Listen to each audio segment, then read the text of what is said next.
segala yang datang dari Allah itu tidak mungkin buruk. Tidak mungkin. Kenapa kita diminta untuk taat dengan mutlak? Karena segala yang datang dari Allah pasti baik. Ya, pasti baik. Karena Allah menurunkan segala maslahat sesuai kebutuhan kita. Cuma manusia kadang-kadang, menginginkan sesuatu dengan pikiran pendeknya yang bukan kebutuhannya. Al-Baqarah 216.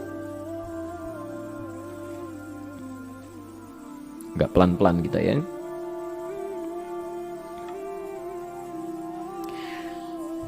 Bapak Ibu kalau diminta milih, pilih motor, pilih mobil. Pilih motor, pilih mobil. Kalau sebagai manusia biasa pilih motor, keterlaluan itu. Umumnya akan memilih mobil. Akan memilih mobil umumnya. Tapi kadang-kadang kita menginginkan sesuatu yang tinggi, menurut Allah itu bukan kebutuhan kamu. Kebutuhan kamu itu motor. Ya. Keperluan kamu motor. Kalau kamu punya mobil, sulit nantinya. Gangnya sempit, mesti bikin garasi, anggaran bertambah, dipikirin juga. Capek. Sudah, motor saja, terbebas dari banyak kemacetan. Mampu diurai, tidak banyak difikirkan. Pelan-pelan. Turun ayat, kutiba alaikumul qitalu wa huwa kurhul lakum. Ya. Diwajibkan atas kalian berperang. Dulu orang diminta jihad gelisah, ya. Gelisah. Nah, kalau ada perintah Allah yang melahirkan kegelisahan, ini maknanya. Ya. Tidak harus dalam konteks jihad yang fisik, ya. Jihad, melawan hawa nafsu kita. Jihad melawan pikiran kita. Jihad melawan prasangka buruk kita. Kadang-kadang ada keinginan kita yang kita inginkan menurut Allah itu belum baik untuk kita. Nah, sifat manusia ketika diberikan oleh Allah keputusan yang terbaik, kadang-kadang ada sifat dalam hatinya gejolak, belum bisa menerima. Ya. Ada gejolak di hatinya. Dalam keadaan demikian kata Quran, kutiba alaikumul qital. Kalau Anda merasakan sesuatu sedang ada gejolak di jiwa, sulit menerima ketetapan Allah, maka perangi perasaan-perasaan buruk itu. Wa huwa kurhul lakum, walaupun itu sulit. Walaupun itu sulit. Jangan berprasangka buruk dulu pada Allah. Ayat yang indahnya, perhatikan kalimatnya. Asa an takrahu syai'an fahuwa khairul lakum. Boleh jadi Anda tidak menyukai sesuatu, di balik itu ada kebaikan-kebaikan besar yang Allah sedang rencanakan. Ya. Karena pikiran kita pendek, maunya sekarang saja. Tapi subhanallah, Allah sangat panjang, tidak ada batasnya. Allah memberikan maslahat sampai kamu meninggal, ini maslahatnya. Kamu berpikir sekarang saja. Wa asa an tuhibbu syai'an wa huwa syarrul lakum. Sedangkan boleh jadi di balik yang kita sukai ada keburukan yang sedang menunggu kita di depan ini, kamu tidak tahu. Ya. Apa logikanya? Wallahu ya'lamu. Allah tahu masa depan yang akan terjadi menimpa kita, wa antum la ta'lamun. Sedangkan kalian tidak bisa membaca masa depan. Ya. Saya punya adik perempuan datang lalu meminta doa. Kak, saya ingin tes katanya. Ya, di salah satu bank.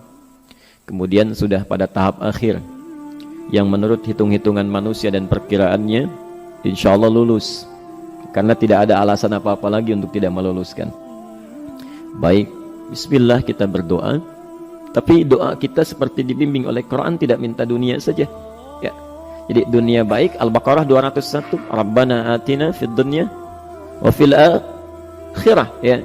Dunia minta baik, akhirat minta baik. Tapi aturan dunia dan akhirat ini jangan disebandingkan, rugi. Dunia itu kecil, akhirat lebih besar. Dunia itu kecil. Makanya diatur di Al-Qasas ya, ayat 77 sampai 78 itu aturannya, wabtaghi fima atakallahu daral akhirah wa la tansa nasibaka minad dunya. Minta seluas-luasnya akhirat, tapi dunia jangan berlebihan. Ya. Sekedar mencukupi kebutuhan kita saja. Ya. Pakaian, Bapak Ibu sekalian, ya, kita beli pakaian sesuai kebutuhan saja, jangan berlebihan ya. Cukup ketika kita akan sholat, layak, indah dalam pandangan Allah. Ketika kita akan bermuamalah, bagus, tidak mengecewakan orang lain, sudah. Maka waktu selebihnya, ketika kita mencari sesuai kebutuhan, waktu selebihnya bisa digunakan untuk memperbanyak ibadah. Tidak banyak energi terbuang, uang juga terbuang, tenaga juga terbuang. Bayangkan kalau keinginannya macam-macam. Wah, ingin baju terbaru, ingin tasnya Hermes, mereknya dari Paris, sekarang juga mesti dibeli. Wah, uangnya sudah 400 juta keluar, tenaga mesti keluar, beli tiketnya macam-macam dan sebagainya. Habis waktu untuk mengejar dunia, ibadah tertinggalkan. Di rumusnya dunia itu secukupnya saja. Nah, yang paling menarik, kita doakan supaya Allah memberikan kebaikan dunia dan akhiratnya yang paling utama. Maka datanglah dengan lesu mengatakan, saya tidak lulus katanya. Kenapa? Saya bilang, saya tidak tahu, saya sudah berusaha. Tapi konon kabarnya, saingan saya adalah anak salah satu pejabat. Masya Allah. Saya bilang, kamu jangan bersedih. Kamu menginginkan sesuatu dengan pikiran pendek, Allah pasti memberikan yang terbaik yang tidak terlukiskan nanti. Subhanallah. Pekan beberapa hari setelah itu, muncul berita, ternyata dia diterima di bank syariah. Dia menginginkan sesuatu yang diinginkan, Allah menginginkan lebih dari apa yang dia harapkan. Dikasih bank syariah, di situ terjaga, meningkat keagamaannya, terjaga hijabnya, segalanya, dan disitulah kemudian diarahkan untuk menemukan jodohnya. Masya Allah. Dia berpikir saat itu Allah merencanakan masa depannya. Ya, jadi apa yang Allah sudah rencanakan pasti baik, Pak, Bu. Jadi tadi dari salat subuh yang pertama kali ingin disampaikan adalah, coba dilihat sampai subuh ini, adakah aturan Allah dan Rasulnya yang sampai subuh ini pernah kita langgar, pernah kita ragukan? Barangkali itu yang membuat kehidupan kita sulit. Ya. Allah, Rasul membuat aturan. Dan ada 4 tipikal orang, ya, 4 tipikal orang bila dihubungkan dengan aturan yang Allah dan Rasul sudah buat itu. 1, ada yang ikut aturan. Maka orang seperti ini kata Quran, yuridullahu bikumul yusra wala yuridu bikumul usra. Al-Baqarah 185. Allah menginginkan kemudahan, tidak menghendaki kesulitan dalam hidupmu. Ya. Maka dibuat aturan, yang ikut aturan Allah pasti mudah hidupnya. Ya, pasti mudah hidupnya. Ya. Rizkinya mudah, hidupnya mudah, nyaman, enak. Ya. 1, ada yang ikut aturan. Yang kedua, ada yang keluar aturan. Ya. Ini pasti repot. Pasti repot. Di awal-awal seperti menyenangkan, ujung-ujungnya repot.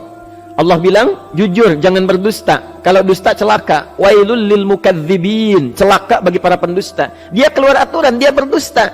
Awal-awal memang nikmat. Besok. Ya. Pak, ini amplop siapa ya? Ya. Maaf Pak, ini amplop memang ini khusus Pak, anggaran tertentu, tidak ada kaitan dengan proyek ini. Padahal ada kaitan dengan proyek, dia sisihkan untuk kepentingan pribadinya. Bohong. Saat itu merasakan enak dapat tambahan, besok-besok dikejar-kejar sama aparat kepolisian. Ya. Celaka. Wail, itu sudah keluar aturan pasti celaka. Ya. Subhanallah. Jadi ada orang kedua keluar aturan. Yang ketiga bikin aturan sendiri. Dikasih aturan, dia bikin aturan sendiri. Subhanallah. Kalau sakit, dibuat ketentuan. Sakit pertama, kalau biasa-biasa saja, ya, subhanallah, ikhtiarnya pergi ke dokter. Seorang sahabat datang kepada Rasulullah, ya Rasulullah, saya sakit, tolong doakan saya. Kata Nabi, idhab ila tabib, pergi ke dokter. Ini orang pintar sekali. Kata orang ini, ya Rasulullah, Anda kan Nabi Rasul, angkat tangan Anda, Allah kan maha menyembuhkan, nanti Allah sembuhkan saya. Cerdas ya? Tapi subhanallah, Nabi harus lebih cerdas, dapat bimbingan dari wahyu. Pergilah ke dokter karena kesembuhan yang telah Allah tetapkan dititipkan di tangan para dokter. Masya Allah, pergi ke dokter. Ya. Itu rumus pertama. Nanti kalau dokter sudah pada hand up, ya, angkat tangan tidak mampu menyembuhkan, itu tandanya Allah ingin langsung menyembuhkan tanpa turut campur makhluk yang ada. Maka kaidahnya akan berubah nanti, ya, dari kaidah biasa kepada kaidah Al-Anbiya ayat 83 sampai 84. Itu aturan yang menyembuhkan langsung dari Allah Subhanahu wa taala. Tapi kalau Anda sakit, perginya ke dokter. Ya. Cuma ada manusia bikin aturan sendiri. Sakit, pergi ke dukun. Ya. Dukun nggak bisa, pergi ke paranormal. Dirinya pun sudah nggak normal. Makanya disebut paranormal karena nggak normal. Ya. Tapi didatangi juga gitu, bikin aturan sendiri. Karena itu jadi lebih sulit hidupnya. Ya. Doa minta pada Allah kan sederhana. Ya. Doa nggak bayar, nggak ada macam-macam, masya Allah, gampang sebetulnya. Ada kekeringan sekarang kan, banyak kekeringan ya, banyak kekeringan. Dikasih rumus, subhanallah, dikasih rumus yang tidak perlu pakai biaya, meluangkan waktu, itu pun berpahala juga. Dunianya dapat, akhiratnya melimpah. Ya.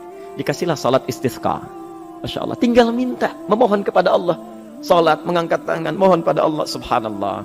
Manusia tidak bikin aturan sendiri. Digarami saja.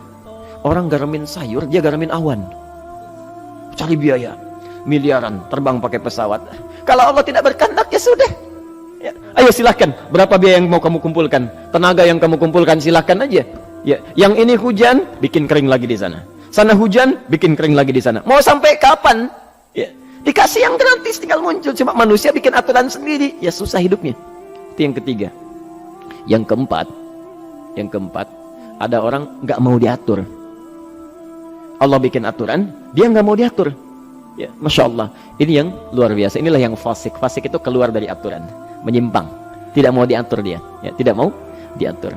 Karena itu Bapak Ibu sekalian, dari ayat yang pertama ini, ya, mari kita evaluasi sampai dengan hari ini subuh.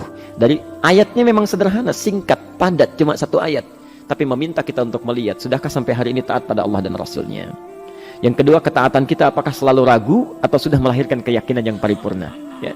Yang ketiga, pelajari aturan-aturan Allah terkait kehidupan kita. Aturan sholat, aturan muamalah, ya, aturan beraktivitas, aturan berumah tangga. Pelajari itu supaya mendapatkan kemudahan.